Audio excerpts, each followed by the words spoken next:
Escándalo de desvío de recursos de la Unidad Nacional de Gestión del Riesgo no termina de sorprendernos.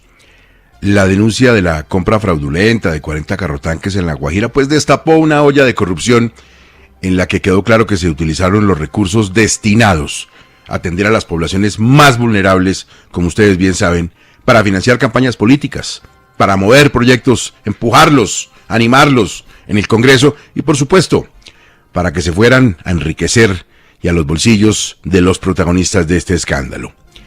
Aunque este robo descarado de recursos se desplegó en todo el país, causa especial indignación lo que pasó en La Guajira, por cuanto allí Olmedo López y Sneider Pinilla, quienes tenían a su cargo el manejo de la unidad, aprovecharon la situación de miseria de buena parte de este departamento para direccionar contratos, para usar el dinero que se necesitaba para calmar el hambre y la sed de este departamento, destinarlo, como digo, a sus oscuros propósitos.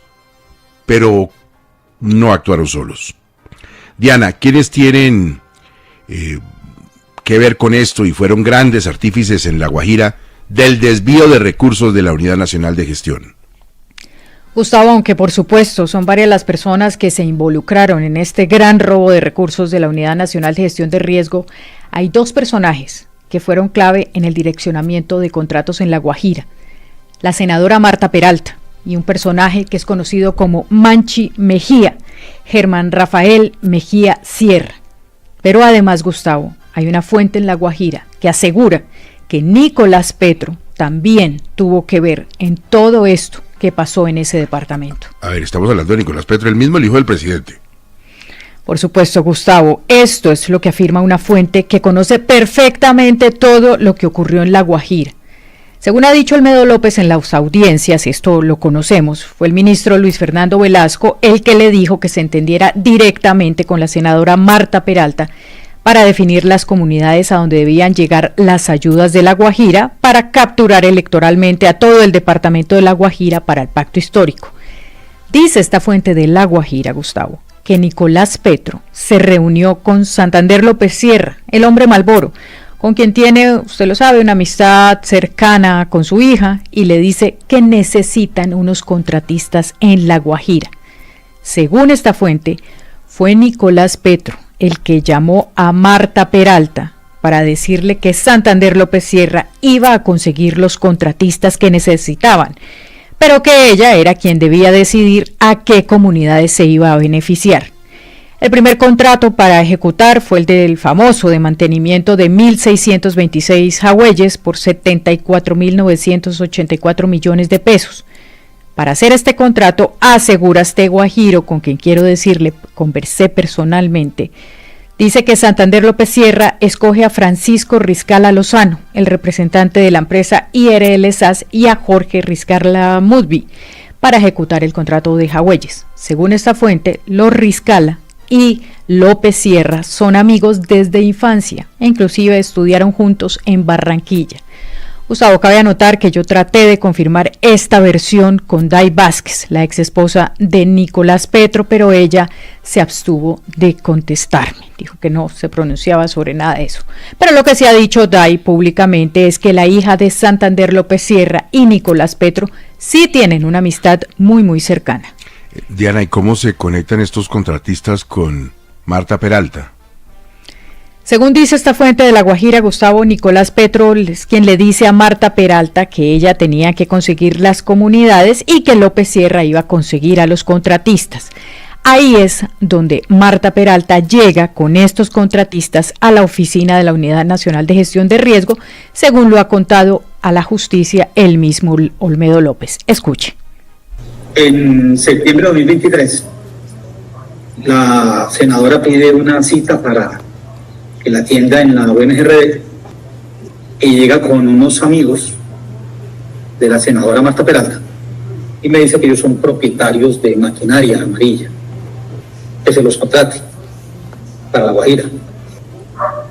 Ella me había pedido, me hablaba mucho sobre el corregimiento de Mongi y el estado de las vías a Mongi, que es un corregimiento de Riohacha, pero lo que definimos ese día era que les íbamos entonces a contratar para el mantenimiento de jagüeyes. Los señores son Jorge Riscala y Riscala. Según las declaraciones del mismo Olmedo López, Marta Peralta, como dice, no solo llevó los contratistas de estos contratos conocidos como de maquinaria amarilla, sino que también direccionó contratos de pavimentación de vías del corregimiento de Mongi, obras de infraestructura en otro corregimiento que se llama de Cotoprix y, por supuesto, las ollas comunitarias. Escuche lo que dice Olmedo López. Se siente con la senadora a concertar sobre un contrato que ella estaba pidiendo, que en la zona se conocía como el Cotoprix. También lo oriente directamente a través del subdirector Ernesto Pinilla para que ya para esa fecha ellos tenían una conversación. ¿Y Cotoprix qué es? ¿De qué se trata? Una obra de infraestructura. Y ella lo estaba pidiendo para ella. La orientación que se dio era que le ayudara a la senadora Marta Peralta con ese contrato, Cotoprix. Y que me resolviera el mantenimiento de la vía al corregimiento de Mongi, de donde la senadora tiene orígenes, de allí ese corregimiento. Estos contratos de infraestructura, Gustavo, no son muy claros. El mismo Olmedo López dice que no sabe en ese momento en el que habla con la justicia de qué pasó con su ejecución. Mire, pasé horas buscando en el SECOP dónde estaban esos contratos y no encontré ningún informe de ejecución que permita saber exactamente cuál es el estado. Bueno, entonces si le parece, de Nazaray, vamos en que la senadora Marta Peralta, que quiere repetir, habría direccionado a su favor el contrato de mantenimiento de Jagüeyes, el contrato de Cotoprix y la pavimentación de las vías de Mongi. ¿Algo más? ¿Alguna cosita por allá extra? Sí, Gustavo, lo que le acabo de mencionar, las ollas comunitarias, que usted sabe que eso fue clave. Escúchelo, del mismo Olmedo López. Hablé de esto y no que también le dije a Snyder, y también ella también me ha hecho la petición de las ollas comunitarias para el sector que ella, donde ellos tienen presencia. Traí mi instrucción.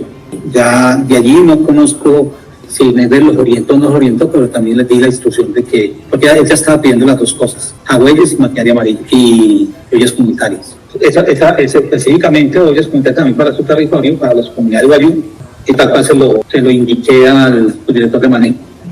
¿Y eso porque sería irregular? Estamos en septiembre, la elección era en octubre. Ese tipo de instrucciones se prestan para darle manejo político. Olmedo López, que sigue pendiente del principio de oportunidad. Entonces esa plata se fue para, como dice Olmedo, manejo político.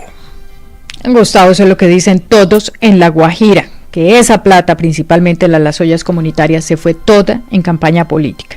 Mira este dato, mientras en el Chocó, donde hay tantísima hambre, Gustavo, por ejemplo, se entregaron 33 ollas comunitarias por 4.000 millones de pesos, en La Guajira se entregaron 470 ollas comunitarias por 61.650 millones de pesos.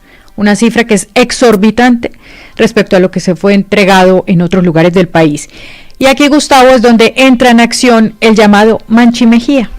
Manchi Mejía. Bueno, recordemos además que Claudia Camila nos había contado la semana pasada, y esto cuadra perfectamente con lo que usted nos está revelando hoy, cómo la campaña política que quería hacer Olmedo para llegar al Senado venía de la platica de las ollas comunitarias, tal y como usted lo está contando. Pero ¿quién es el Manchi Mejía?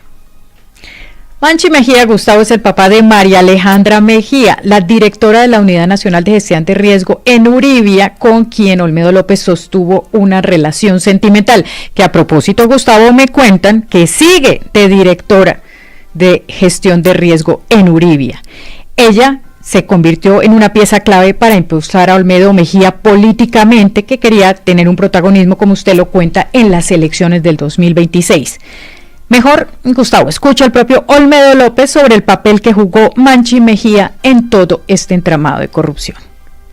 Nosotros trabajamos en tres frentes fundamentalmente: agua potable, entrega agua potable, mantenimiento de Jagüeyes y ollas comunitarias. Ya las tres líneas gruesas. El año 2023. Mi intención de fortalecimiento político, el mío, el del departamento y el del grupo en el país, mira al 2026, pues fue que busqué, y cuando llegué a Uribia, identifiqué a don Germán Mejía. Tenía una aceptación importante de las comunidades y lo invité a ser parte de mis aspiraciones políticas. Y le doy la orden a Schneider que se apoye en la necesidad que tenga, especialmente para Bolivia. De ahí nace mi relación familiar, pues con la familia Mejía. Yo tengo que admitirlo aquí, que no solamente afecté mi relación familiar de matrimonio de toda la vida, sino que también dañé a una bonita familia de La Guajira, porque una relación sentimental que fue pasajera terminó con María Alejandra, pues terminó convirtiéndose por mi ambición política en un direccionamiento para que el papá nos buscara en el territorio proveedores de agua, o sea, de tanques, carotanques y maquinaria amarilla. El señor Manchi Mejía, Gustavo, me cuenta, la gente de La Guajira sigue siendo el amo y señor de Uribia, de La Guajira. A él no le ha pasado nada, creo que ni siquiera lo han vinculado a la investigación. Pero mire, fue tan cercana esa relación de Olmedo López con Manchi Mejía que la cuñada del Manchi Mejía, que es Inés Mercedes Quintana Gómez, terminó operando las ollas comunitarias de Albania, Barrancas, Dibuya, Atonuevo, Manaure, Río Hacha, Fonseca, San Juan del Cesar, Distracción, Maicao y por supuesto Uribia a través de la Asociación de Madres Trabajadoras. En esos municipios dicen que esa plata jamás llegó. ¿Dónde quedó ese dinero, Gustavo? Es que es de verdad, Diana Saray, asqueante todo esto que pasó con los recursos de los más necesitados, los que se están muriendo de hambre en La Guajira. Gustavo, y esto que pasó en La Guajira se repite igualito, el mismo esquema de direccionamiento en Santander, en Boyacá, en Arauca, en Sucre, en Bolívar, en Córdoba, y la lista sigue. Por eso le digo sin temor a equivocarme, que los colombianos aún no hemos dimensionado el tamaño de todo lo que se robaron en la Unidad Nacional de Gestión de Riesgo. Un esquema de corrupción en el que ya han sido mencionados 11 congresistas, 3 ministros, que ya tienen en la cárcel al expresidente del Senado, Iván Name, y al de la Cámara, Andrés Calle, a la exconsejera de Regiones, Sandra Ortiz, muchos contratistas, unos hechos por los que hoy están prófugos el exdirector del Departamento Administrativo de Presidencia de la República, tan cercano a Gustavo Petro, el señor Carlos Ramón González, y al exdirector de la Función Pública, César Manrique. Clarísimo que Olmedo López, que Schneider Pinilla, que Víctor Mesa fueron los ejecutores de este plan.